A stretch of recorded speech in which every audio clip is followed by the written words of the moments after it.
Do you often find yourself wide awake at 2 a.m., wondering why sleep feels harder as you get older? There was a time when going to bed felt like preparing for a battle. Lie down, turn to the left. No good, turn to the right, still wide awake. I'd grab my phone, scroll through Facebook, and lie back down, but my mind just wouldn't stop spinning. Have you ever felt that way? When I was younger, falling asleep was effortless. But after turning 60, sleep stopped coming so easily. I began waking up in the middle of the night. Sometimes at 2 a.m., I'd sit up, look at the clock, sigh, and then toss and turn until morning, never really feeling rested. I went to the doctor. They said, "It's just your age, nothing's wrong." But I knew deep down, not sleeping was slowly draining both my energy and my spirit. Then one night, at my lowest point, I came across a simple breathing technique. I gave it a try, not expecting much. But you know what? I fell asleep, right in the middle of it. That was the beginning of a small journey, a journey to find my way back to natural sleep. No pills, no gadgets, just small, mindful habits that truly made a difference. Today, I want to share with you 7 simple techniques that helped me, and many others over 60, finally sleep soundly again, often within just a few days. No gimmicks, no expensive tools, just gentle steps anyone can take. And yes, they really work. If you've ever spent a whole night tossing and turning, if you feel like restful sleep is slowly slipping away from you, then please stay with me for just a few minutes. Because what you've been looking for all this time might just be right here in this video. The first tip I want to share is a tiny one, but it truly changed my sleep from the very first night I tried it. It's about gently massaging a small acupressure point on your wrist, called the Shen Men point. It might sound a bit like traditional Eastern medicine, but honestly, it's much simpler than that. I actually learned about this from my daughter. One evening, seeing how tired I was, she asked, "Oh, but Dad, are you having trouble sleeping again? Let me show you something." I nodded vaguely. She took my hand and said, "It's right here, just below the wrist crease, near your pinky finger. You just need to use your other thumb to rub it in a circular motion, applying gentle pressure for a few minutes before bed."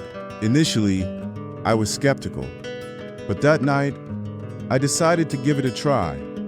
I sat by my bed with a small, warm bedside lamp on. No TV, no phone, just a bit of quiet. Then I started massaging, gently, steadily, taking a deep breath in and slowly exhaling. After about 3 minutes, I didn't feel sleepy right away, but it was as if someone had turned down the volume in my head. It wasn't as noisy as usual. I got into bed, and strangely, I fell asleep. I don't even know when. The next morning, I wasn't woken up in the middle of the night. It felt like I had been reset a little. Since then, I've kept this habit every night. No matter where I am, at home or traveling, I still take a few minutes before lying down to gently massage my Shen Men point. It's like a signal telling my body, "All right, it's time to rest." Good sleep, it turns out, often starts with these tiny little things. The second tip I learned was by chance, but it's been so effective that I use it almost every night. It's a super simple breathing exercise. It only takes a few minutes. People call it the 4 7-8 technique. It sounds like a secret code, but it's actually incredibly easy to remember. Breathe in through your nose for 4 seconds. Hold your breath for 7 seconds. Breathe out gently through your mouth for 8 seconds. Then you just repeat this for about 3 to 4 cycles. I discovered this breathing exercise when I was scrolling through YouTube one night, unable to sleep. An American doctor suggested it as a way to turn off your nervous system. And I was curious enough to try it right away. At first, it felt a little odd. I didn't feel sleepy immediately, but I kept doing a few more rounds. The strange thing was, I started to feel my body slow down. Like a car that's gradually applying the brakes. My heart rate softened, my shoulders relaxed, and my mind, which had been racing with all sorts of random thoughts, began to quiet down. I don't know when I fell asleep. I just remember waking up the next morning, feeling incredibly light. This breathing exercise doesn't require a quiet room, a special mattress, or a fancy pillow. All you need to do is sit or lie still, close your eyes, and start counting. 4, 7, then 8. It's like you're telling your body, don't worry anymore, we're safe. You can rest now. I still use this method whenever my mind feels stressed or if I wake up in the middle of the night. And to this day, it always works. Some nights, I just can't stop thinking. The stiller I lie, the faster my mind spins. But then I discovered a tiny, simple thing that helps me disconnect from that stream of thoughts. It's listening to a bit of gentle sound before bed. Not loud music, not complicated meditation tracks, just the steady sound of rainfall, or the gentle lapping of waves, or the rustle of leaves in a forest. The first time I tried this was on a hot, muggy night. I found an audio clip of rain falling on a tin roof, a familiar sound from my childhood. But I turned it on low, placed my phone a little distance away, and then closed my eyes. And strangely enough, instead of thinking about the day's worries, I started to imagine myself lying in a small house in the countryside, listening to the rain tap on the thatched roof. It felt safe, peaceful. From then on, I started creating my own playlist. Night rain, forest wind, ocean waves, even the chirping of crickets. Whenever my mind feels too noisy, I turn on a soft sound to let myself leave reality for a bit and step into a more peaceful place. And I sleep. Just play it at a low volume and keep it away from your bedside. Sound, when chosen correctly, isn't a distraction. It's a bridge that leads us back to the quiet place within ourselves. I used to pay no attention to light. Rad, Tom, Pack, and care of love. As long as it was bright enough, I'd use it. That was until one day, I read a very short sentence. Blue light tells your body, be awake. Yellow light says, it's time to rest. That sentence made me think. Because it was true. Every night, I'd use bright white lights in my room. Sometimes, I'd even turn on the overhead lights, then lie there scrolling on my phone, right up close to my face. And then I realized perhaps that very light was keeping my brain from shutting down. I decided to try changing the light bulb in my bedroom to a soft yellow light. No need to change the whole system, just a small bedside lamp with a gentle, candle-like yellow glow. That evening, I turned off all the main lights. The entire room was bathed in a soft, dim yellow. I sat and read a few pages of a physical book. No phone, no TV. And you know what? I started to feel sleepy earlier than usual. No longer overly alert like before. My eyes naturally wanted to close. Since then, I've kept the habit of switching lights every night at 9 p.m.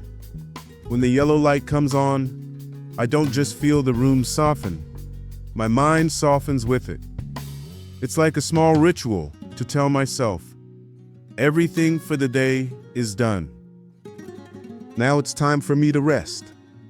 Light seems like a small thing, but it turns out it's the very first thing that commands sleep to arrive or not. For a while, I felt like nighttime was when my mind became its heaviest. All day I'd be busy, but as soon as I lay down, all sorts of thoughts would rush in. What did I accomplish? How many tasks are still undone? Why was I short-tempered with my niece today? What should I say to the doctor tomorrow? It just went on and on, keeping me awake until late. Then, a friend told me this. Why don't you try writing a few lines of gratitude before bed? Write it down. You'll lighten your mind. I laughed.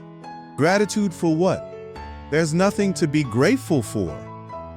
But one evening, I picked up an old, small notebook, grabbed a pen, and just jotted down a few lines. Thankful that it didn't rain today, so I could take a walk. Thankful that dinner had my favorite sour soup. After writing, I sighed. But my heart genuinely felt calmer. I started to notice. On the days I wrote, I slept more easily. I didn't need to write a lot, just 2 or 3 sentences about something tiny. Instead of worrying, I haven't done enough. I think I've had enough heartwarming things happen. Now, I keep that notebook right by my bed. Every night, before turning off the lights, I write a few lines. Sometimes I'll write, I was thankful I didn't have a headache today. Sometimes it's just thankful I still woke up to see the light. It might sound small, but these little things are the gentlest sedative I've ever known. There's one small thing I never thought would have such a huge impact on my sleep. My phone. Every night, I tell myself I'd just scroll for a bit then sleep. But that bit would stretch until my eyes were tired and my mind was fuzzy. Facebook, YouTube, news, and then accidentally reading something upsetting, and my mind just wouldn't stop racing. I used to think, no. Playing on my phone helps me feel sleepy. But it turned out, the more I scrolled, the more awake I became. That was until I tried something very simple. Putting my phone away from my bed 30 minutes before sleep. It was a bit uncomfortable at first. My hand would automatically reach for my phone out of habit. But I was firm. No, leave it there. I replaced that habit with gentler activities. Reading a few pages of an old book, writing a few lines of gratitude, or simply sitting still, weaving softly. After a few days, I noticed my mind was less noisy. I wasn't getting sucked into the internet before bed. There was no more harsh blue light glaring into my eyes, messing with my body's internal clock. I started falling asleep more easily and sleeping more deeply. And the most important thing, when I woke up in the morning, I didn't feel exhausted from scrolling. I keep my phone out of arm's reach. I don't turn it off, but I mute it and place it face down. You might not believe it, but just try it for 3 nights. You'll see a clear difference. Sometimes the very thing that makes it hardest for us to sleep is the thing we're holding on to every night. For a while, my sleep schedule was all over the place. Some nights I'd be in bed by 9 p.m. Other nights, I'd still be watching movies at 11:30 p.m. Then there were nights I'd stay up super late because I just felt wide awake, only to be exhausted the entire next day. I used to think, I'm retired, I can sleep whenever I want. But it turned out that very flexibility was making my body lose track of when it actually needed to rest. Then, one day, I read this quote: "The body is a lot like a child. It needs regularity to feel safe." That statement really made me think. I decided to try setting a fixed bedtime for myself. Not overly strict, but consistent. 10 p.m. every day. Every night, when that time came, I'd turn off the TV, put away my phone, and turn on the yellow light. Like a signal to my body. It's time.